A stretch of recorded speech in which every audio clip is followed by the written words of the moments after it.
La police a étouffé cet avant-midi une manifestation des candidats présidents de la République qui contestent les premiers résultats des élections. Quelques dizaines de personnes, dont des enfants, rassemblés devant le parti de Martin Fayulu, se sont brièvement affrontés, faisant des blessés.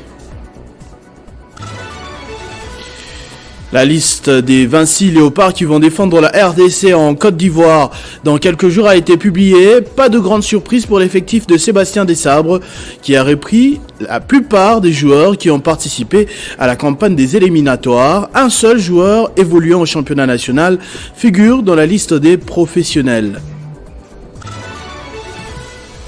Pendant ce temps, les vieilles gloires des léopards, eux, ont manifesté leur mécontentement au ministère des Finances. Il s'agit des champions de la Coupe d'Afrique 1968 et participants au Mondial 1974. Ils veulent revenir dans leurs droits le plus tôt possible. Mesdames et messieurs, bonsoir. C'est une manifestation de l'opposition ratée ce mercredi. Martin Fayulu, Denis Mukwege et d'autres candidats présidents de la République avaient appelé à une marche jusqu'au bureau de la CENI pour contester les premiers résultats de l'élection présidentielle qui place le président sortant, Félix Tshisekedi, largement en tête. Dès les débuts du rassemblement, des militants au siège du parti SID, les éléments de la police nationale ont empêché le cortège d'avancer. Il s'en est suivi des escarmouches qui ont fini par causer des blessés des deux côtés. Sur le boulevard Triomphal, la présence de la police est très remarquable. D'un côté, les commandants de la police ville de Kinshasa, le général Blaise Mboula Kilimbalimba. De l'autre côté, les agents de l'unité mobile d'intervention Kincentre face aux militants du parti politique SID cher Martin Fayulu, jetant des pierres à la police, cherchant à tout prix un incident. Malheureusement, ils sont face à une police avertie pour ne pas céder à la provocation même au prix du sacrifice suprême.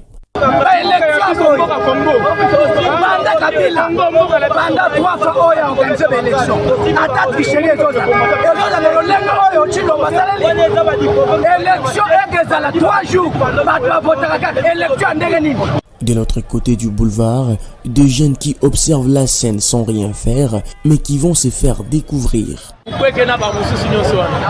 Avant publication,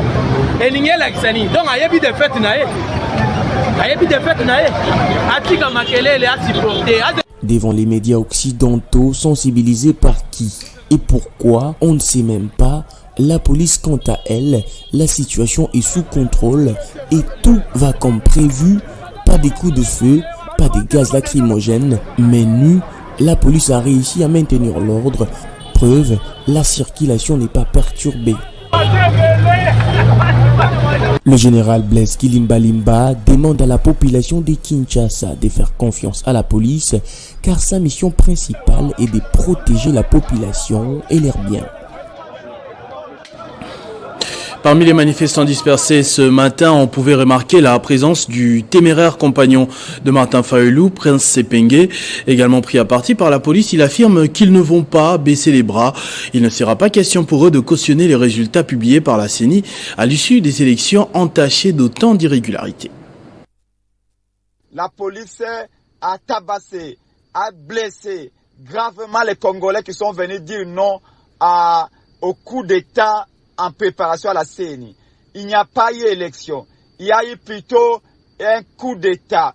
M. Kadima a distribué 13 530 machines aux ministres, aux députés, aux gouverneurs et aux hauts cadres de l'IDPS de l'Union sacrée pour voter la nuit le candidat numéro 20.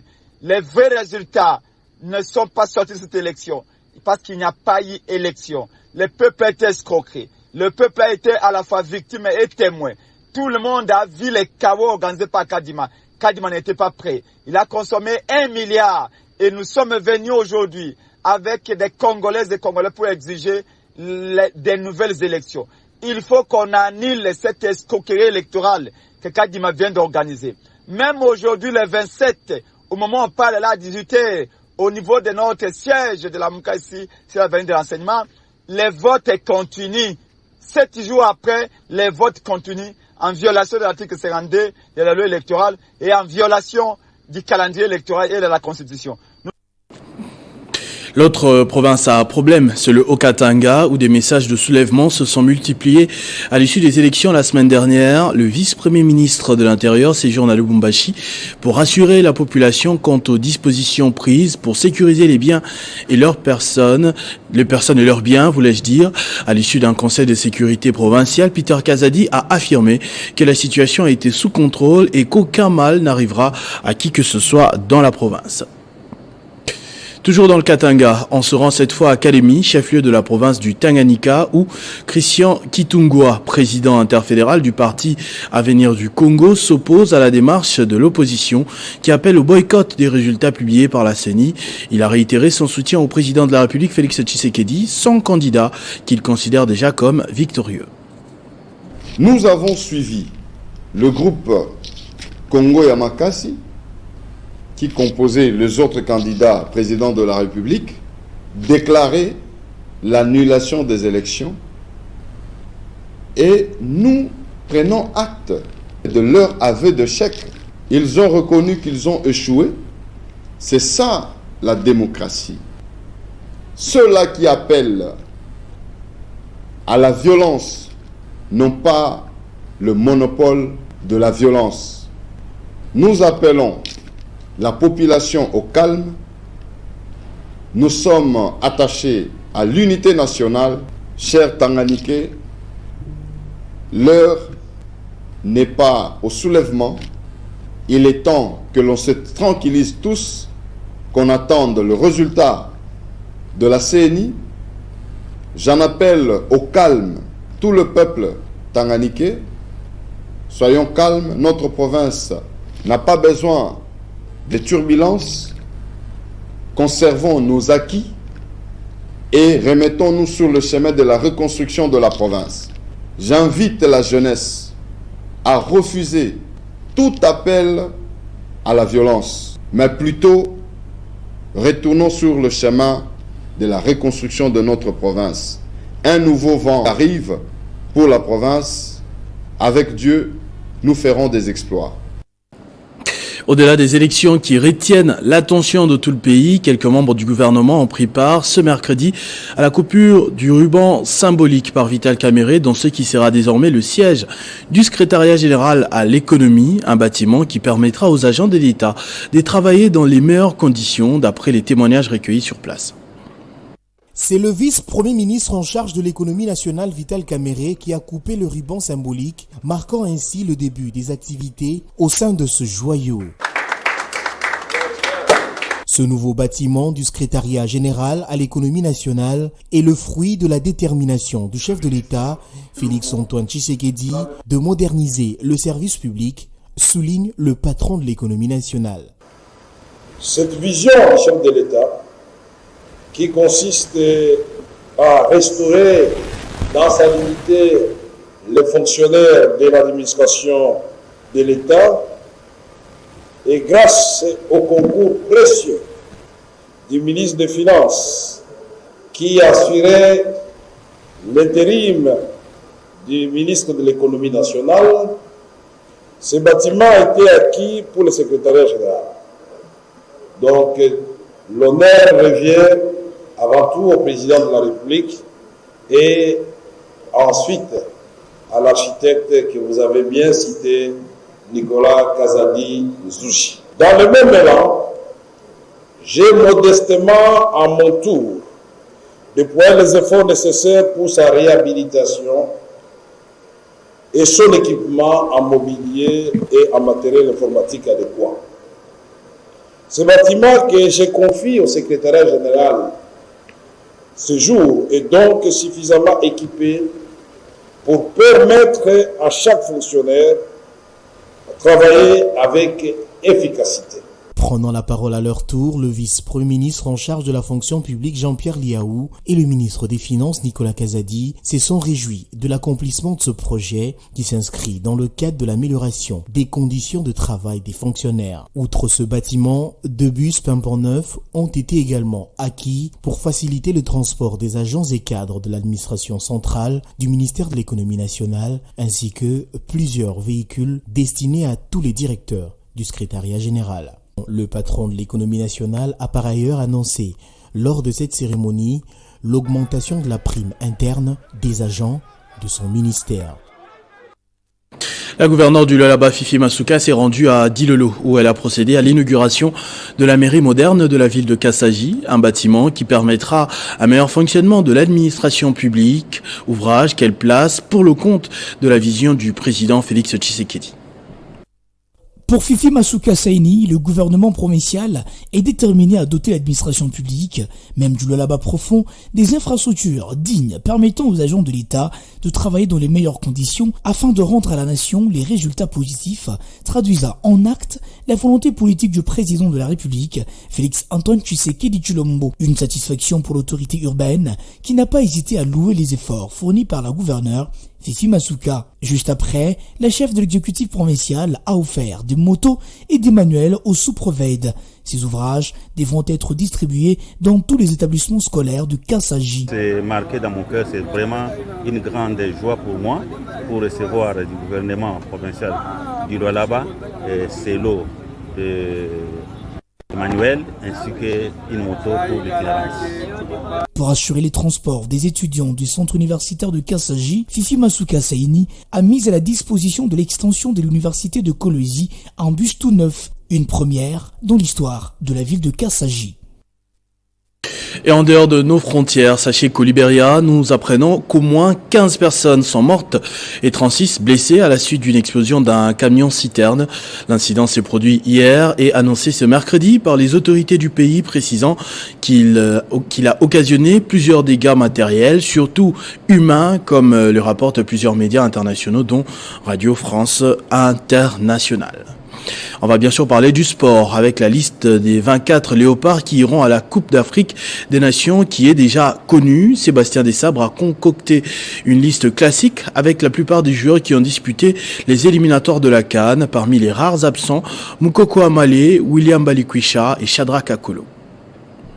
Sébastien Desabre n'a pas voulu compliquer les calculs. Le technicien français a fait appel à 24 léopards. Pourtant, il avait la possibilité de convoquer jusqu'à 27 joueurs. Sans grande surprise, Sébastien Desabre a fait appel à 3 gardiens de but. Il s'agit de Lionel Mpassinzaou, Dimitri Berthaud et Siadi Badio, les seuls évoluant au pays. Comme défenseur, on retrouve Chancel Mbemba Mangoulou, Dylan Bantou Bintsika, Joris Kayembe, Arthur Maswaku, Brian Bayeye, Gédéon Kaloulou, Inonga Baka et Roki Bouchiri. Le grand absent reste, Dieu merci, Moukoko Amale.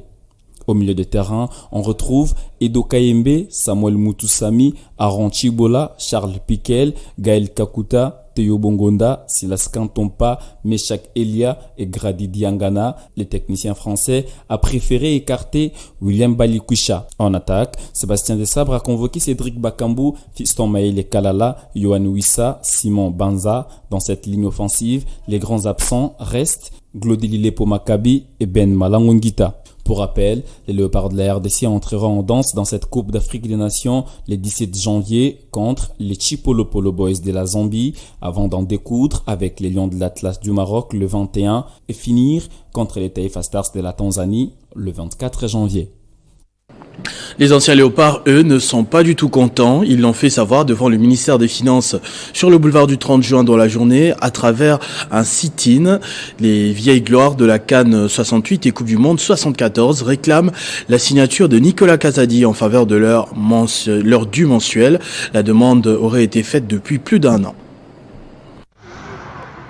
Ils ont pris de l'âge, mais ils ont accepté de faire ce sit-in devant le ministère des Finances. Il s'agit des anciens léopards, du moins ceux qui ont constitué la sélection de 1968 pour la CAN et le mondial 1974. La plupart d'entre eux sont décédés et ceux qui sont encore en vie sont pour la plupart malades. Nous sommes venus avec eux faire le sit-in, demander leur droit, ils sollicitent leur droit, ils ne sont pas venus quémander, mais c'est un droit qu'ils sont venus solliciter auprès des autorités. Un dossier qui a duré plus d'une année.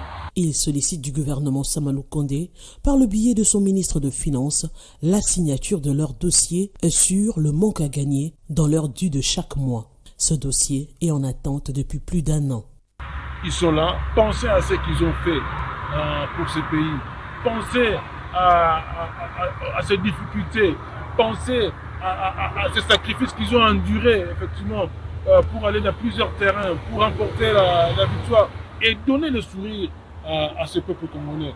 Aujourd'hui, nous voulons que vous puissiez leur retourner l'ascenseur. Parmi ces léopards vivants, on compte Lobilo, qui à ce jour est aveugle, Jean Mana, ancien milieu défensif, Ndongala et Mbongotex, tous deux anciens attaquants, et Kalambay, ancien gardien de but.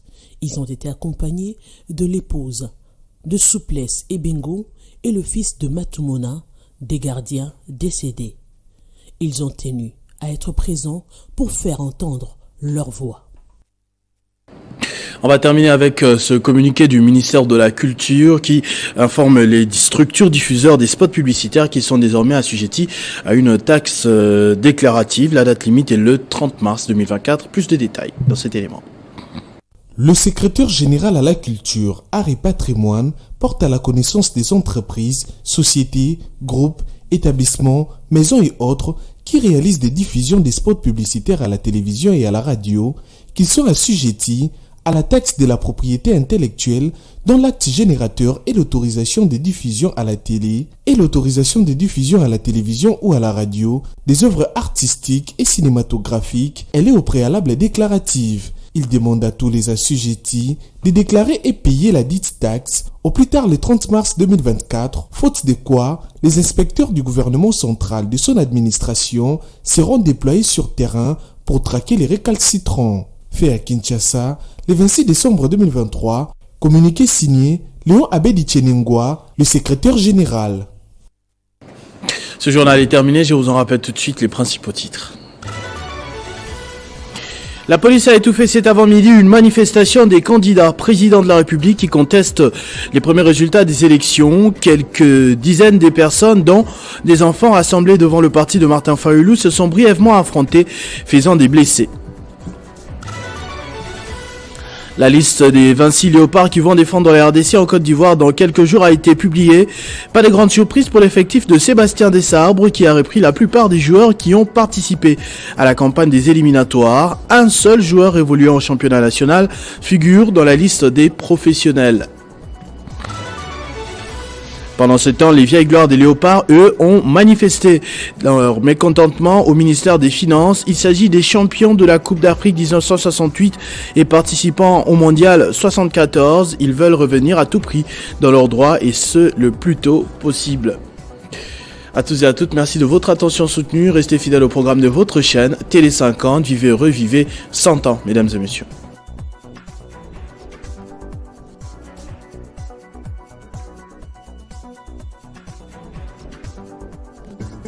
Retrouvez toute l'actualité en continu sur www.tele50.cd.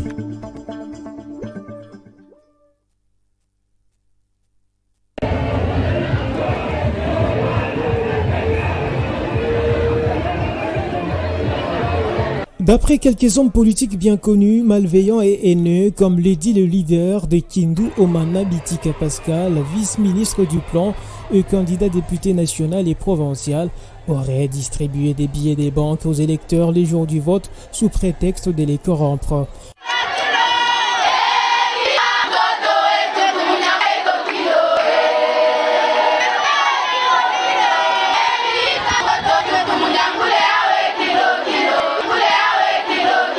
Or, en vérité, les images que vous voyez ont reçu une autre connotation, car Omana Bitika Pascal n'a jamais acheté la conscience des électeurs les jours du vote, comme l'ont fait croire quelques acteurs politiques très connus. Il était reçu par la communauté Koussou du territoire de Kibombo, dans la résidence d'un notable du coin le samedi 16 décembre en pleine campagne électorale.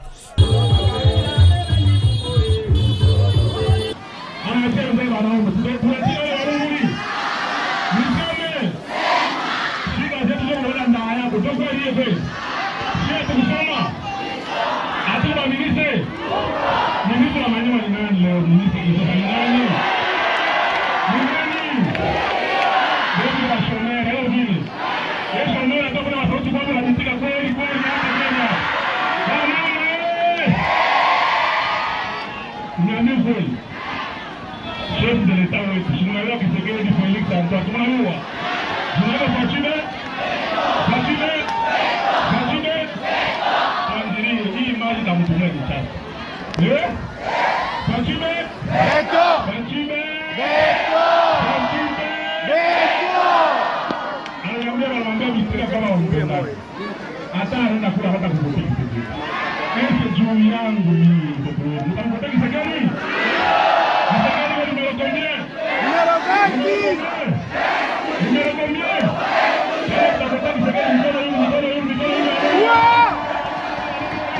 Bénéficiaire de l'amour par les originaires de la dite communauté et la majorité des habitants de Kindu, comme les témoignent les images de sa campagne électorale, le vice-ministre du plan Omana Bitika Pascal était satisfait par les soutiens et a décidé de remettre à main propre les transports à l'échantillon des Koussou venus nombreux les rencontrer.